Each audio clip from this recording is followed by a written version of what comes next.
Good morning students.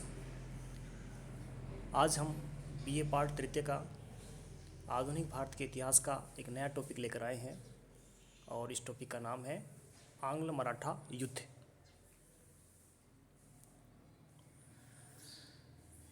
आधुनिक भारतीय इतिहास में मुगल साम्राज्य के पतन के बाद मराठा शक्ति का उद्भव हुआ। पेशवाओं के शासनकाल में, मुख्य रूप से बाजीराव प्रथम के शासनकाल में, मराठा साम्राज्य की पताका अटक से कटक तक फहराने लगी थी। उसी समय भारत में अंग्रेज़ों की शक्ति भी पल्लवित हो रही थी, अतः अंग्रेज़ों का मराठों से संघर्ष होना स्वाभाविक था। पानीपत के तृतीय युद्ध में मराठों की पराजय से अंग्रेज़ों की शक्ति और बढ़ने लगी। अंततः 1775 ईस्वी में मराठों और अंग्रेज़ों के मध्य युद्ध छिड़ गया। अंग्रेज़ों व मराठों के बीच 3 प्रमुख युद्ध हुए। प्रथम आंग्ल मराठा युद्ध के समय अंग्रेज गवर्नर वारेन हेस्टिंग्स था। वारेन हेस्टिंग्स चाहता था कि मराठों की बढ़ती हुई शक्ति का कंपनी के हितों पर प्रतिकूल प्रभाव न पड़े तथा मराठे मुंबई पर आक्रमण नहीं करें। इसके अतिरिक्त वह मराठों के आक्रमण से बंगाल की रक्षा भी करना चाहता था। इन्हीं उद्देश्यों की पूर्ति के लिए यह आवश्यक था कि अवध प्रांत को कंपनी के पक्ष में करके उसकी शक्ति को बढ़ाया जाए ताकि मराठे बंगाल पर आक्रमण न कर सके। दूसरी ओर सालसेट पर अधिकार स्थापित किया जाए ताकि मराठे मुंबई पर आक्रमण न कर सके तथा वह मराठों की शक्ति का दमन करके अंग्रेजी कंपनी की शक्ति और प्रतिष्ठा में भी वृद्धि करना चाहता था। 1772 ईस्वी में पेशवा नारायण राव की मृत्यु हो जाने के बाद पेशवा पद के लिए संघर्ष छिड़ गया। इस संघर्ष में रघुनाथ राव, जो स्वयं पेशवा बनना चाहता था, ने एक षड्यंत्र रचा। 1773 ईस्वी को पेशवा नारायण राव माधव राव की हत्या करवा दी और रघुनाथ राव स्वयं पेशवा बन गया। नाना फडणवीस तथा माधव राव के जो अन्य समर्थक थे, वे माधव राव के अल्पवयस्क पुत्र को पेशवा बनाना चाहते थे। अतः रघुनाथ राव ने अंग्रेज़ों की मदद प्राप्त की तथा अंग्रेज़ों से मार्च 1775 में सूरत की संधि कर ली। आधुनिक भारत के इतिहास में सूरत की संधि का बहुत महत्वपूर्ण रोल है। इस संधि के तहत सालसेट और बेसिन अंग्रेज़ों को देने का वचन दिया गया। यहीं से मराठों का अंग्रेज़ों से सीधा संपर्क स्थापित हुआ। इससे पूर्व मराठों व अंग्रेज़ों के बीच कोई संपर्क नहीं था। अंग्रेज मराठों से डरते थे। सूरत की संधि की शर्त के अनुसार मुंबई की सरकार ने एक शक्तिशाली सेना रघुनाथ राव की सहायता के लिए पुणे की ओर भेज दी।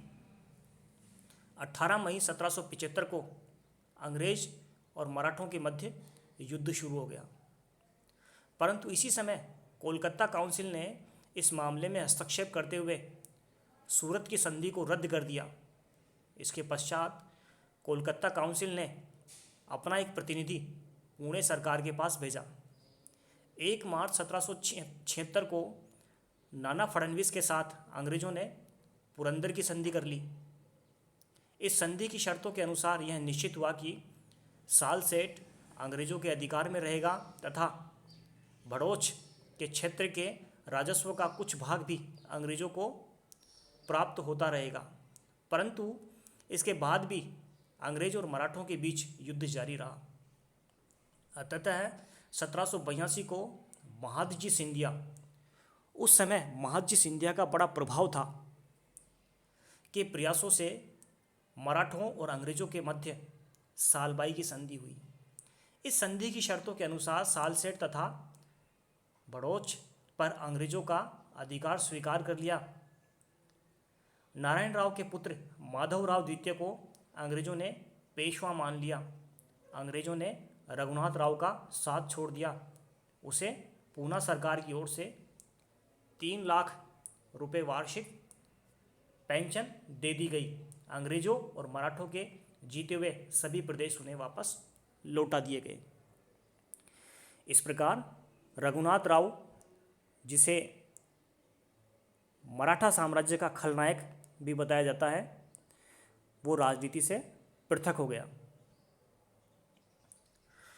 द्वितीय आंग्ल मराठा युद्ध। 1803 ईस्वी में अंग्रेजों और मराठों के बीच द्वितीय आंग्ल मराठा युद्ध छिड़ गया। 1800 ईस्वी में नाना फडणवीस की मृत्यु के पश्चात मराठा सरदारों में आपसी संघर्ष शुरू हो गया।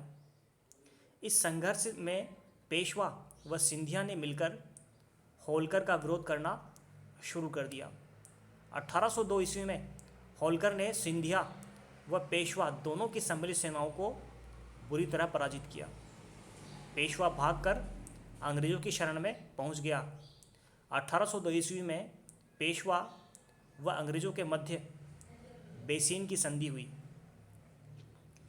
ये वही सहायक संधि थी जिसके तहत अंग्रेजों ने सभी भारतीय राज्यों को अपने अधीन करने की नीति बनाई थी।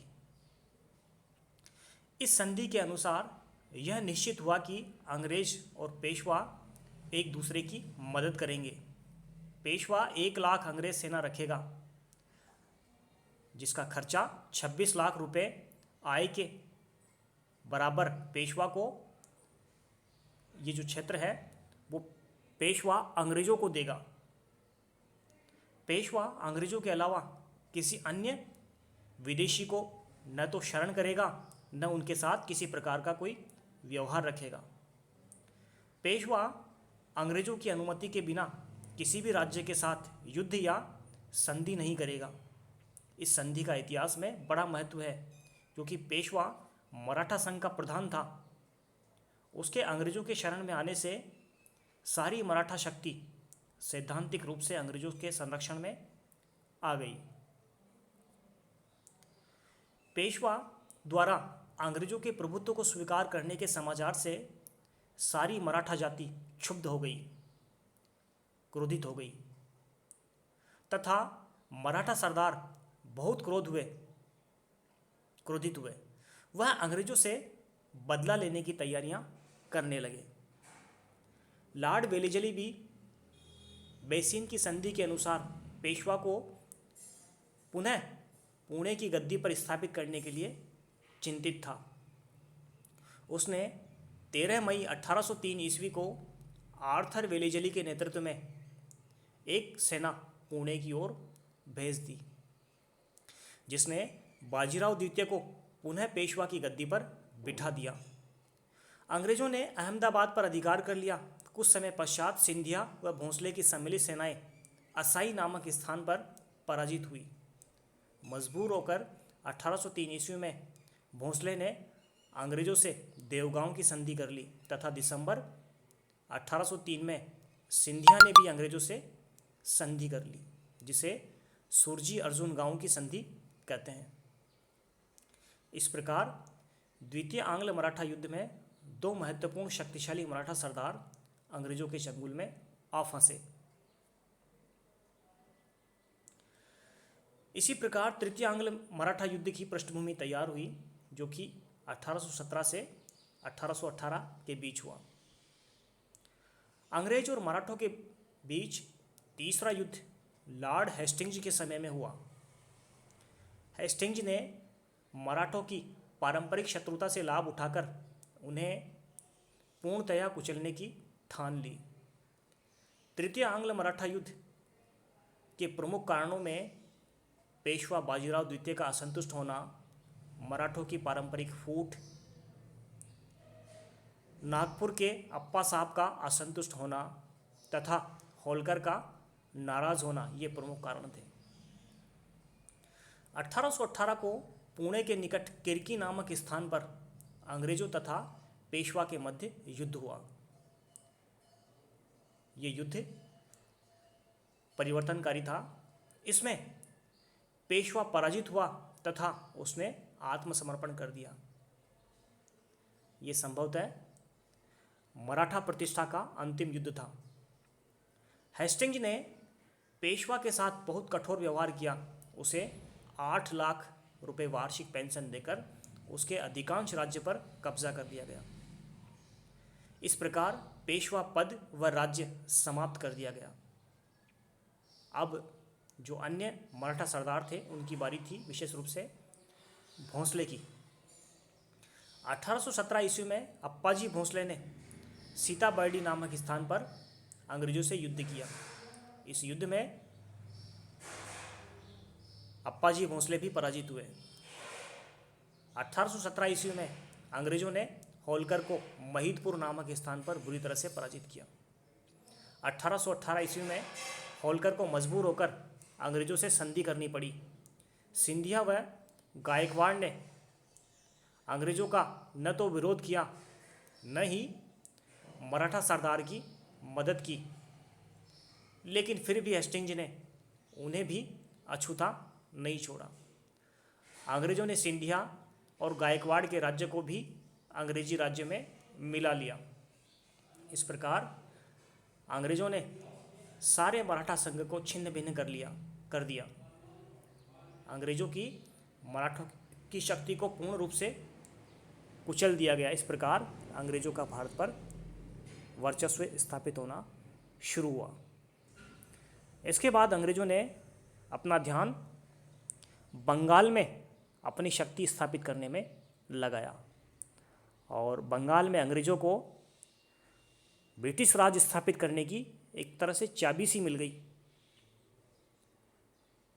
तो इस प्रकार भारत में अंग्रेजी राज्य की स्थापना हुई। अगला वीडियो जल्दी ही लेकर आएंगे। धन्यवाद।